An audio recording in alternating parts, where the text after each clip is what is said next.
ମୟୂରଭଞ୍ଜ ଜିଲ୍ଲା ବାମନଘାଟି ଉପଖଣ୍ଡ ବିଦ୍ୟୁତ କର୍ମଚାରୀ ମହାସଂଘ ରାଇରଙ୍ଗପୁରର ଡିଭିଜନ ସମ୍ପାଦକ ଦୀପକ କୁମାର ମହାନ୍ତଙ୍କ ନେତୃତ୍ୱରେ କଲେଜ ଛକସ୍ଥିତ ଓଡ଼ିଶା କୁଡ଼ୁମି ସମାଜ ସଭାଗୃହରେ ଏକ ଜରୁରୀକାଳୀନ ବୈଠକ ଅନୁଷ୍ଠିତ ହୋଇଯାଇଛି।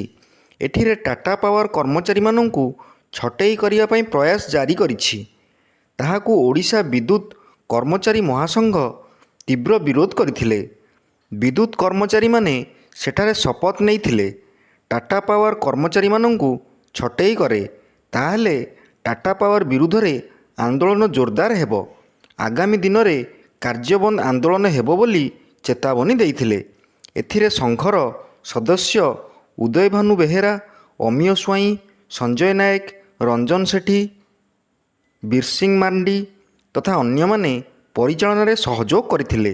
ଉକ୍ତ ବୈଠକରେ ଉପଖଣ୍ଡରୁ ଶତାଧିକ ବିଦ୍ୟୁତ କର୍ମଚାରୀ ଯୋଗ ଦେଇଥିଲେ। ମୟୂରଭଞ୍ଜ ଜିଲ୍ଲା ରାଇରଙ୍ଗପୁରରୁ ଶ୍ୟାମଳେନ୍ଦୁ ପରିଡ଼ାଙ୍କ ରିପୋର୍ଟ, ଓଡ଼ିଶା ନ୍ୟୁଜ୍।